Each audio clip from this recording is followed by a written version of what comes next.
My name is Victor Shiro. I'm a native Southern California landscape painter. This is all that I do as a painter is landscapes. My name's Al Gilleen, and I've lived in the community for close to 50 years now. And all my life while in the county, I've been involved in agriculture directly and indirectly.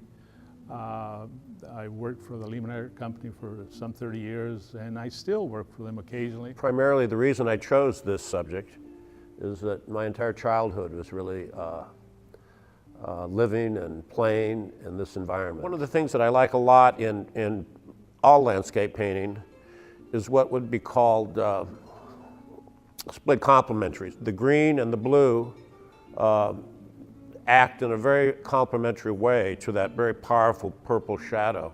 So really that's a big part of the subject of this painting is the lavender, the intense lavender of that shadow. If you look up closely, you'll see it is very powerful, lavender.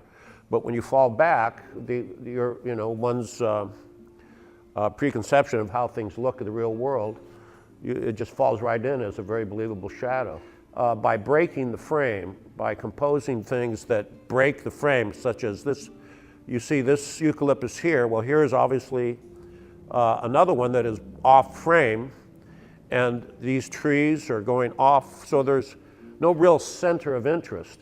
And what that does is implies that there's much more going on outside of the frame of this subject, and the paintings tend to breathe more when I approach composition with that idea. It appears to be some barrancas or perhaps some other things on this side, and trees are planted there for windbreaks and also for erosion. You'll see wildlife enjoying, entire cycles of raising families, and you'll see all kinds of wonderful wildlife in the citrus orchards, which are really like forests. Where you can grow lemons, because lemons require moderate climates.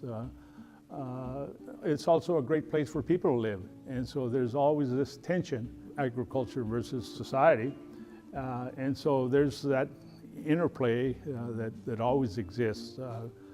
In Ventura County, because of planning, because of trying to be good neighbors, farmers and non-farmers, have done pretty well, actually. I had 2 children now that are adult. I've always encouraged them to develop skills in music and in art, but not necessarily as a career, just because it's a good thing to be aware of. To be aware of music, be aware of good literature and art, but it doesn't mean you have to devote yourself to it necessarily. You'll find your way as you go.